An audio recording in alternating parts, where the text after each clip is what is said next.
This is the Strong as a Mindset podcast, episode number 188. For a lot of women, clean eating works until it doesn't. And when it stops working, it usually has less to do with food than you think. Let's talk about it. This is the Strong as a Mindset podcast, where you'll learn how to build both a strong body and a strong mind by eating, moving, and thinking. I'm your host, physician, personal trainer, certified health coach, and certified life coach, Carrie Holland. Hey, how are you? What's new? What's good? So, what's good here? Well, today we're talking about something that comes up quite often with clients, and it's a pattern so common that it almost feels like it's hiding in plain sight. And it's also something that gets brought up all the time in the nutrition world, but usually in a very flashy, very Instagram-worthy, very oversimplified way. So, we're going to slow that down and really break it apart. So we're talking about eating clean. And just so we're on the same page from the outset, because I know eating clean can mean a lot of different things, here's what I mean when I use that term. So clean eating is not about a specific diet. There is no accepted universal definition for what clean eating is. But for so many of the women I work with, clean eating really is more about when they tighten things up. So more rules, fewer foods, cutting out anything that feels indulgent, and trying to eat in a way that feels very controlled and very right. So usually that amounts to a lot of whole foods, little to no room for fun foods, and a lot of structure with minimal flexibility. So to repeat and make this super clear, when I say clean eating, I mean loads of whole foods, little to no fun foods, tight structure, minimal flexibility. And before we go any further, I want to make sure I say this explicitly. Clean eating is not bad. Having discipline around your food is not bad. And wanting structure around food is definitely not wrong. And very often when someone takes on a clean eating approach, it works at first and then it stops working. In fact, for many of the women I work with, eating clean starts out feeling good for very real, very substantial reasons. When clients tell me they're eating clean, they often describe feeling more focused and more energized. They feel calmer. Their decision fatigue goes down. There's less second guessing and less negotiating around food. And there's finally a sense of being on track. And that makes total sense. When your food choices feel simpler and more predictable, as they often do when you take on a clean eating approach, anxiety will calm down. You're not constantly bargaining with yourself. You're not thinking about food all day. And there is serious relief in that. But often things start to go a little haywire. And that most commonly happens when life speeds up, stress piles on, hunger changes, schedules get tighter. And suddenly, the same clean eating plan that felt stabilizing and controlled starts to feel really fragile. And then clean eating takes a whole lot more effort to maintain. It feels harder to hold it all together and follow all the rules that you've set up for yourself. And this is where I want to call out the paradox of clean eating. So here it is.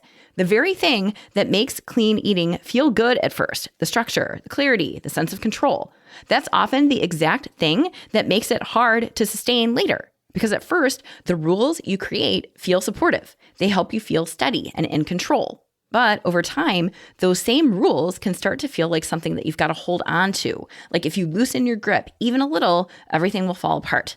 And what starts out feeling good slowly turns into pressure.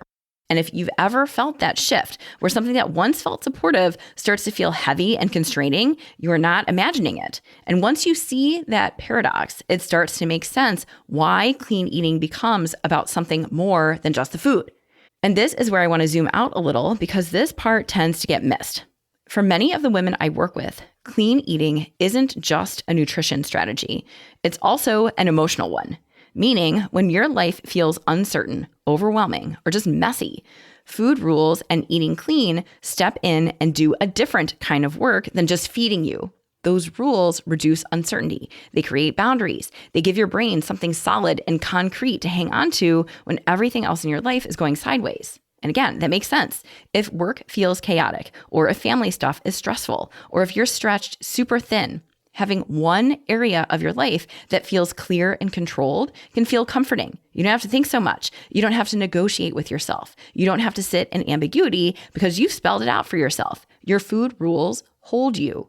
And that need is totally understandable. Wanting to feel steady, contained, and in control, that's a very normal, very human thing. And the issue isn't that clean eating does this, because it most definitely does. The problem happens when food becomes the primary way you regulate yourself. Because when food is doing double duty, when it's not just fueling you, but it's also keeping you calm, contained, and together, that's when your nutrition plan ends up carrying a lot of weight. It ends up carrying more weight than it should. And this is especially true for overachievers. If you're someone who likes clear expectations, set guidelines, and unmistakable ways to know that you're doing things right, clean eating can very easily become another place to perform. It's another box to check, another A+ to earn. And this is where I often see a mix of both calm and urgency show up at the same time. There's the relief of clean eating that comes from the feeling of, I'm doing the right thing now. But it's also underscored by a very real, very self-imposed pressure of, and this better work. It's not just, I'm eating healthier. It's, I'm eating healthier now, so I should be seeing results and I should be seeing them now. And if those results don't show up, or if they don't show up fast enough, or when life throws you a curveball, that system of clean eating starts to strain. And what started out feeling comforting and controlled starts to feel restrictive. It starts to feel like instead of holding you together, it's holding you down, but not in a good way. And when clean eating starts to feel like that, when it moves from helpful to restrictive, your brain starts looking for relief. And it's not because you're weak, it's because something that once helped you cope is now adding pressure instead of reducing it. And when that happens, it becomes really hard to stay with clean eating. So this is when a lot of women start drifting away from a moderate approach. Some people respond by loosening their clean eating rules altogether. Others try to regain control by tightening their rules to the extreme. And either way, clean eating stops feeling steady and it starts feeling reactive. And here's the part I really want you to hear, because this is where a lot of women start turning on themselves. A plan that is built on restraint will require extra capacity. Meaning, plans that rely heavily on self-control work best when your life is relatively calm. They tend to go more smoothly when you're sleeping decently, when your stress isn't through the roof, and when your brain isn't already overloaded with everything else you're managing. So in other words, they work best when you're not already using all of your restraint in other parts of your life. And this is where capacity really matters. So let me break this down here. When stress increases and your mental or emotional bandwidth shrinks, your tolerance for restriction drops, even if your intentions haven't changed at all. So the same plan that felt fine a few weeks ago now feels more demanding. And it's because you're carrying more. And when your restraint stays fixed, but your capacity drops, frustration is inevitable. And this is when a lot of women start making this mean something about themselves. So instead of seeing what's happening as a capacity issue, they interpret it as a personal failure. They assume they have no discipline, that they're not as motivated as they should be, or they should be able to keep this up if they really wanted it badly enough. But what's actually happening here is so much simpler than that. The plan hasn't changed, but your stress load is different. Your mental bandwidth is different. Your emotional reserve is different. And your plan isn't adapting to any of it. And as a result, the effort starts to feel disproportionate to the payoff. So you're putting in a lot of energy just to maintain something that used to feel easier. And as a result, food feels bigger in your head. It takes more effort to make the same choices. And instead of feeling supported by eating clean, you start to feel boxed in by it. And that's when the negative self-talk starts. And it's not always loud or harsh. Sometimes it's more subtle than that. Sometimes it sounds like irritation or impatience or a sense of unfairness. Like, I'm doing all this work and it still feels hard. Or I'm eating so well, but I'm not getting what I thought I would out of this. And once that way of thinking enters the picture, it becomes really difficult to stay steady, because that way of thinking turns eating into a transaction. Like, if I eat this way, I should get this result. And when that result doesn't show up, or it doesn't show up fast enough, frustration builds even more. So here's the takeaway. If a plan only works when your life is calm and capacity is high, that's not built for real life. It's built for ideal conditions. And when you try to run that kind of plan through a stressful season, whether that stress is work or family or life or just being a human, something's got to give. And very often what gives is you, and your clean eating plan unravels. But nothing has actually gone wrong here. The plan just wasn't designed to bend with your life. And here's where I want to slow things down again, because once you see this next part, you can't unsee it. It's a cycle I see so many women move through, and often they don't even realize it's a cycle. It usually starts with rules about clean eating. And those rules create calm. They reduce the mental noise. They give you something concrete to follow. And that calm feels really good, especially if other parts of your life feel chaotic. So you follow the plan. You stick to the rules. You have the security of feeling focused and on track. And that calm makes it easier to comply. But that compliance requires restraint. So you're saying no more often. You're monitoring yourself. You're holding a line, even when you're tired, stressed, hungry, or emotionally depleted. And over time, that restraint starts to wear on you. And then restraint leads to resentment. And often, this does not show up in a big, dramatic way. Sometimes it's a quiet but real feeling of, this is taking a lot of effort, or I'm doing everything right and it still feels hard, or I am giving a lot here. And once that resentment seeps in, rebellion is not far behind. Because once your resentment hits a tipping point, like a really bad day at work when you come home tapped out and eat your weight in chocolate, that is when things can really unravel. And rebellion might look like emotional eating. It might look like blowing past your rules. It might look like giving up on clean eating altogether. Or it might look like swinging in the total opposite direction, tightening things up even more and trying to regain control. And either way this plays out, the calm is gone. And here's the part that really matters. That rebellion almost always gets labeled as a lack of discipline. And this is when women often tell themselves, I can't stick to anything. I start out fine, I always mess it up. Why can't I just be consistent? And then how does this all end? They go back to rules, tighter rules, more structure, less flexibility, and the cycle starts all over again. So here's the cycle I want to spell out for you. Rules create calm. Calm creates compliance. Compliance requires restraint. Restraint breeds resentment. Resentment leads to rebellion. Rebellion gets mislabeled as a personal failure, and the cycle repeats. None of this is random. This cycle plays out the same way for a lot of women for the same reasons, because food has taken on a role it was never meant to have. At some point, eating stopped being just about food or energy and started becoming a way to feel okay, a way to feel in control, a way to feel steady when everything else feels unpredictable. And when food is carrying that much emotional weight, it's almost impossible for it to stay neutral. Every choice ends up mattering more than it should. Every slip feels bigger than it is. And every hard day puts a huge stress on the whole system. Food can support you. It can fuel you. It can even be part of how you care for yourself. But it cannot be the thing that keeps you regulated, steady, and together when life gets hard. When we ask food to do that, the cycle I just described becomes almost inevitable because food can't consistently meet our emotional needs, especially when life is stressful or unpredictable. All right. So at this point, you might be hearing all of this and thinking, okay, so now what? If clean eating breaks down under stress, if rules eventually create resentment, and this cycle is destined to repeat itself, then what am I actually supposed to do? This is the part I want to be really clear about. The answer is not to stop caring, and it's also not to eat whatever you want and hope for the best. Instead, what works long-term is not to eat in a way that feels heroic, but to eat in a way that feels reliable. So sustainable eating tends to feel surprisingly neutral. It doesn't require a lot of drama or mental energy, and it's also not about proving that you're being good, and it's not about white-knuckling your way through hard days. It's really just how you eat. When food is working the way it's supposed to, it supports your day, but it's not the thing holding you together. It gives you energy, it helps you feel steady, but it's not doing the emotional heavy lifting of managing stress, proving yourself, or keeping everything from falling apart. And on a practical level, this doesn't mean doing anything extreme or complicated. In fact, it usually looks pretty boring. So your eating can still involve structure, but it's structure that supports you instead of constrains you. It looks like eating meals that reduce decision-making without relying on restriction.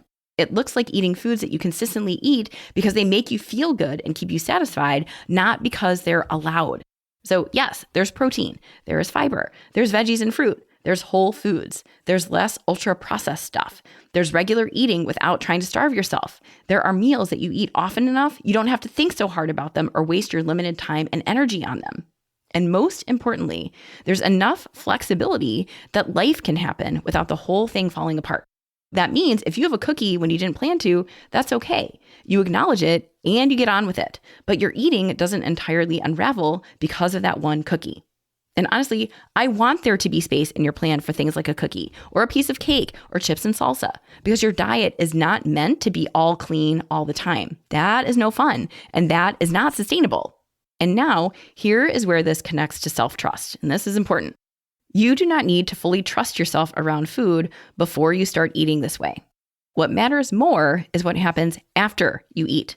When you take small, reasonable actions with food, and then you don't punish yourself for not being perfect, when you don't overreact, overcorrect, or overhaul everything, something starts to shift. And over time, that's what actually builds trust. Seeing that you can eat imperfectly and keep going. And when there's room for all foods, not just clean foods, and when nothing is off limits or loaded with meaning, something else changes too. Food stops being a test. It stops being proof that you're doing this right. And food stops carrying so much emotional weight. That's when I start to see one of the biggest shifts in people who move out of control-based eating. The way they think and talk about food changes. There's less drama. They stop nickel and diming themselves. Their language gets more neutral. They don't freak out over a cookie or a handful of chips. And if something doesn't go exactly as planned, it doesn't turn into a spiral. So instead of thinking, well, I blew it, what's the point? They just carry on. And eating becomes less formulaic, less rigid, and less brittle. And this is possible because they stopped turning every food choice into such a huge deal. They've stopped making their food choices a moral decision. And when that happens, self-trust builds. It's gradual. So a lot of people think that self-trust has to come first, that you need to feel confident or feel healed around food before you can eat this way. But in practice, it usually works the other way around.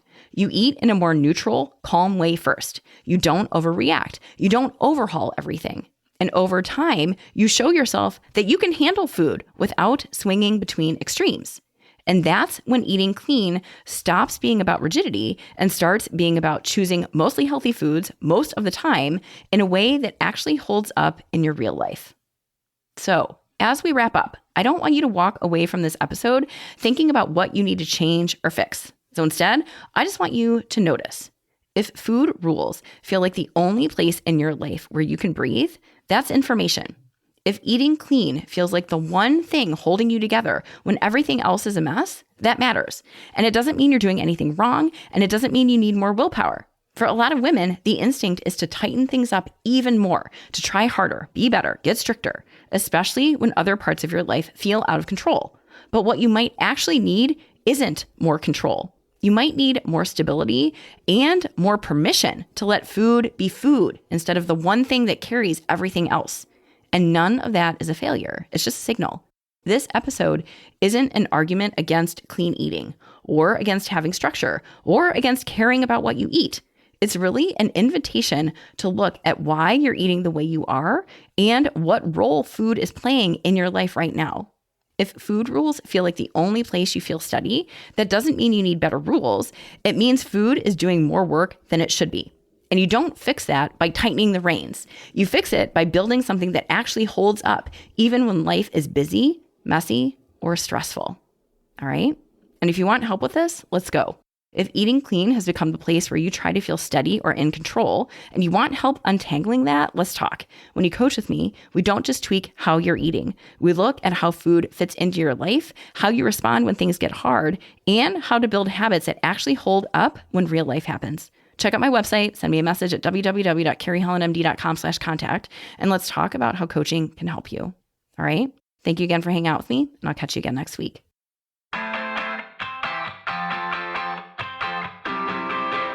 Hey, if you want to build muscle but don't know where to start, I've got you covered. Head over to carriehollandmd.com/buildstrength and download my free guide to help you maximize your strength training. Inside, you'll find the essential exercises for building muscle, plus simple 1, 2, and 3-day workout plans that you can follow with just dumbbells and a bench.